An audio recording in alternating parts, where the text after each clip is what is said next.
guys, what's up? And you are watching Caterpillar Network. In today's video, we're going to make a picture frame for your house, whether you like it like portrait or whatever you like. So we're gonna need a cotton band or computer paper. I'm gonna cut this out based on the side. Carefully cut it. Okay, so that's all same size. And I'm gonna do this right here. You can cut all the edges later.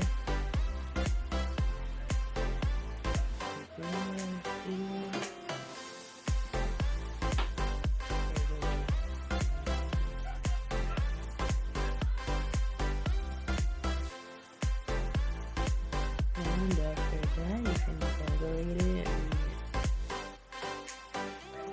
with paint. This is just for decoration, no worry.